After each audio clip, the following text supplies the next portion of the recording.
Hello everyone! So today, magluluto tayo ng tocino. So meron tayong marinating tocino dito and then we're going to check which one is yummier, this Mamasita tocino mix or the original mix that we used to do it in the province. So now we have the test in here. We have 2 bowls. This is 2 pounds each. So I just include the bones in it so that I will not throw anything. So this one is for Mamasita marinade. And this one is for our ordinary way of cooking tocino in the province.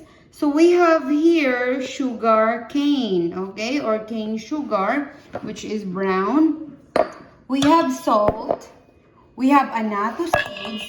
Meron itong tawag sa ASUETE. Yan, ASUETE. ASUETE na pinulpog o gigaling na ASUETE or ANNATO powder. So meron tayong ANNATO powder. Meron tayo ditong lime juice. Kung sa bisaya pa ni katong suha. Suha ang tawag ani suha. Lime is suha. So muna 1, 2, 3, 4, 5. So 5 ingredients in this.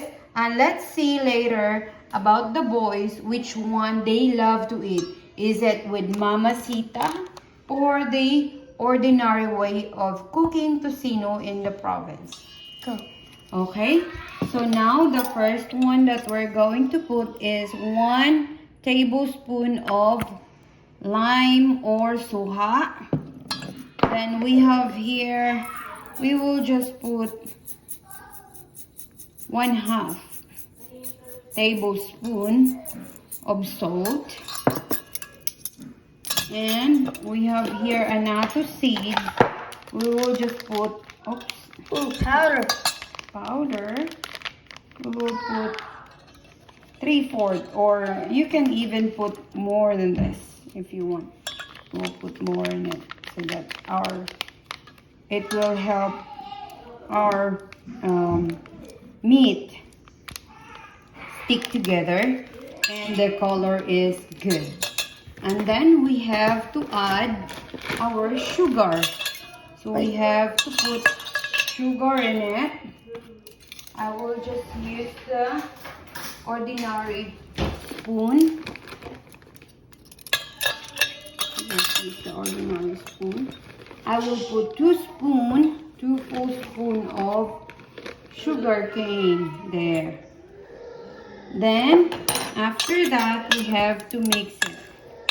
Okay, you can use your hands if you want because it's better to mix it by your hands. If you have gloves, you can do it, especially if you're going to sell it.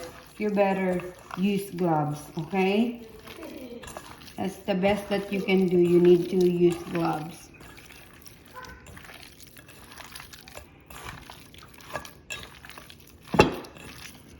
And we'll just use all our ANNATO seeds. I can see the goodness already. The taste. No, I don't see the taste. I can see, but I do How taste. yummy it is. Yeah. It's not really yummy yet, but I can. You just mix it all the way. As you can see, it's well mixed right now. So we have to cover it for 1 hour and it's ready to cook. So let's go here in this side and we will put this tocino mix.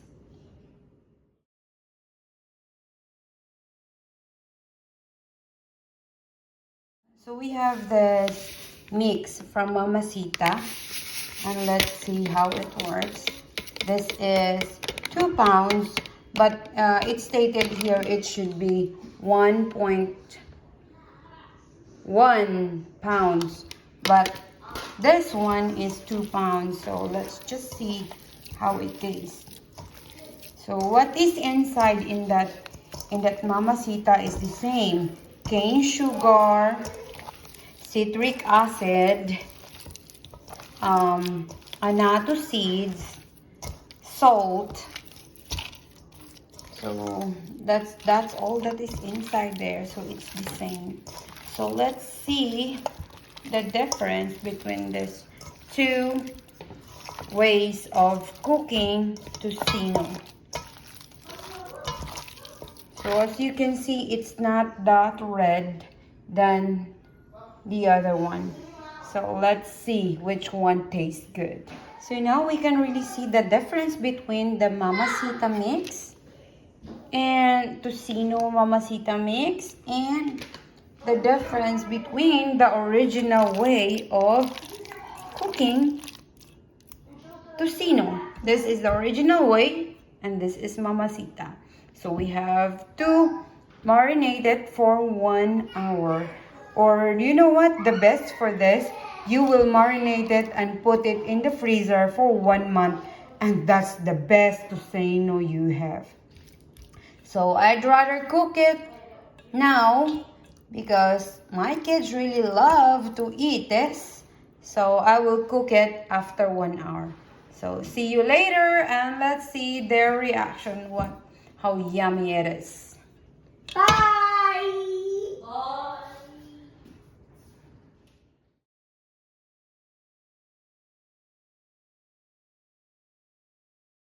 Hello everyone. So since this is the request of my sons, they're here.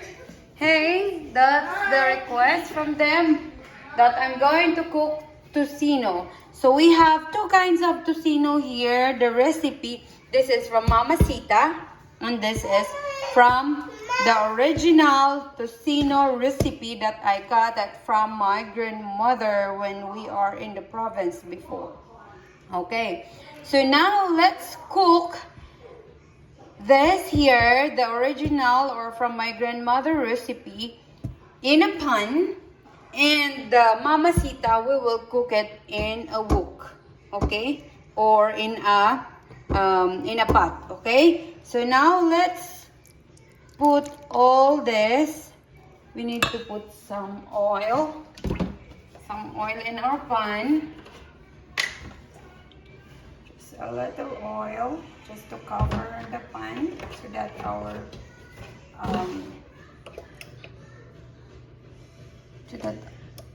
our meat will not stick on it.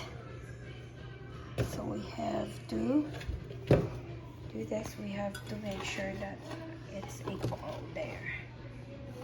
Okay, then we have to put all the meat.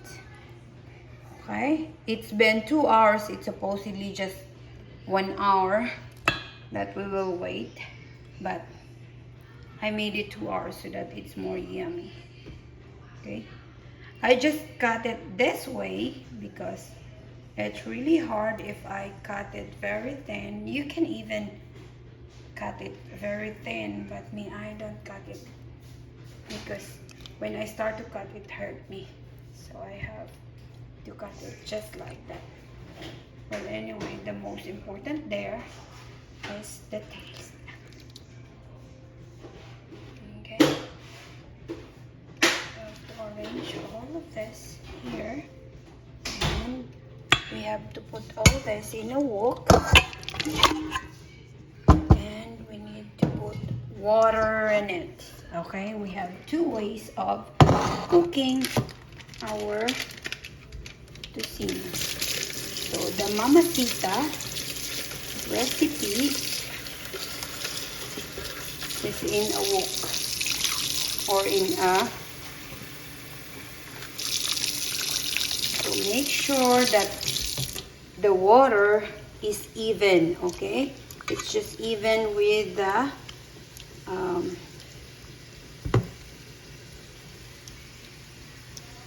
meat. That's how you cook this tocino. Okay. So now let's begin. Everything is beginning. Begin. Let's begin. Here we have to continue putting all this. Here.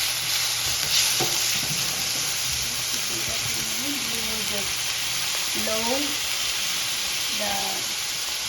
heat so that we will be really cooked good. Okay. So let's see. We will see the boys what's their reaction about it.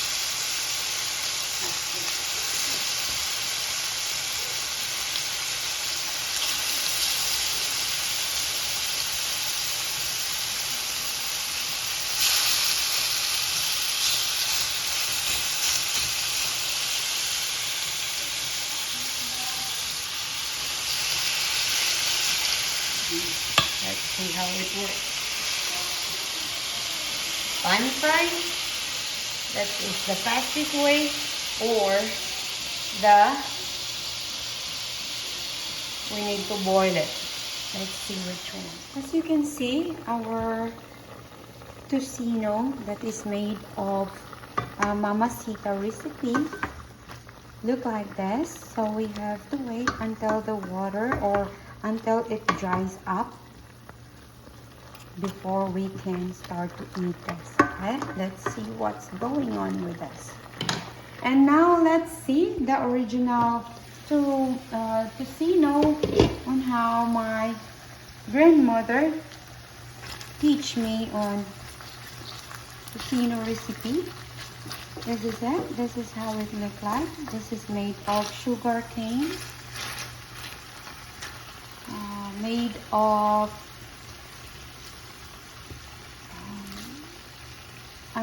ASUETE powder or ANNATO powder.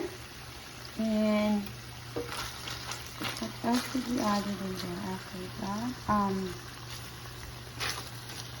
Sugar, ANNATO seeds, salt, and the lime. Okay, the lime is what we call suha in the Philippines or in the province. Suha ang tawag. So that look yummy, more yummy. In the other one, parang sinabawan yung isa. Yung nangyari dyan. So let's just see. So now as you can see, this Mamasita recipe mix in a wok. The water is almost dry, so we will just leave it like that. And the one who requested is here. He is really waiting for our Tocino. And this is from Mommy's recipe or from my grandmother recipe, Tocino. So we have to flip it. We have to flip it all. Look at that. He really want it. I know we smell already how yummy it is. Smells like heaven. Yeah, smells like heaven. It means smells good. So we have to flip it until everything gets brown or like this. Okay, it's almost cooked. You can have a happy tummy soon.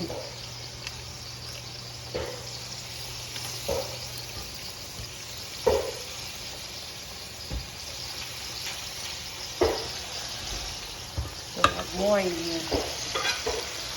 Let's put cover.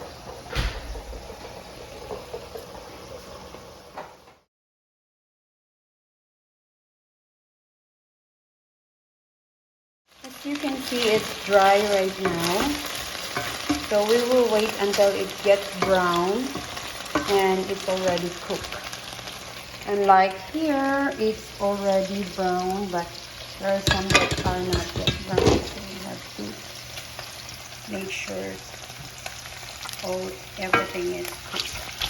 Okay, let's set it up here and here.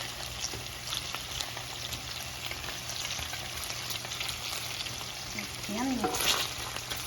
I really cover it because if I don't cover, the meat will not be cooked good. So I want it cooked good. I want it to be soft.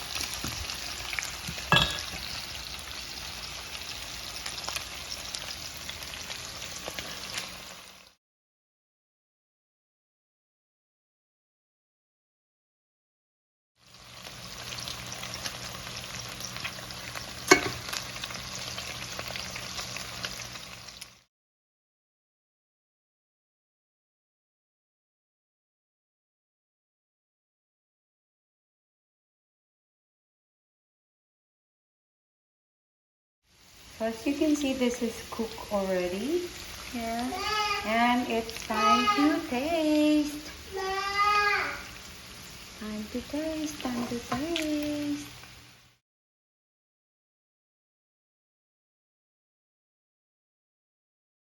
So now it's time to put it in our plate. Yeah. This is pan-fried tocino and the other one is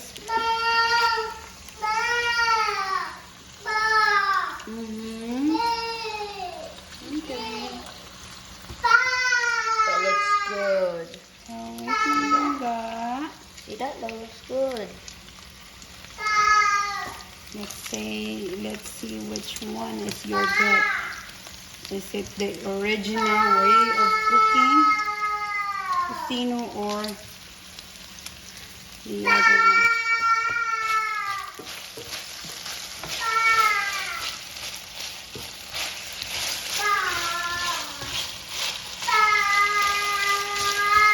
Wait, kuya.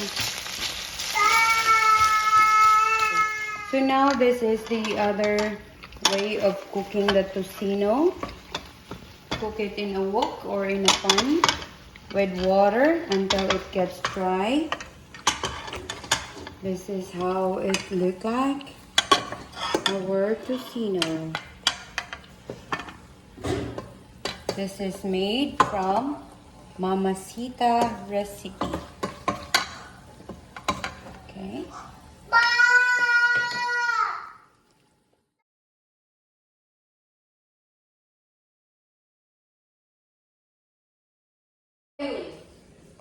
Okay, it's time now to taste. This is from Mamasita recipe and this is the original recipe that we have in the province. Okay, try first that. Taga-ilo siya. It tastes what? It tastes sweet. It tastes sweet. Okay. Sweet Let's and just- good. Sweet and good. Okay. I give that 100 out of 100. Oh, okay. So now, wait lang kuya. Wala pa. No. Wala pa. He is not yet done. Okay. Very good. So now, Mamasita recipe.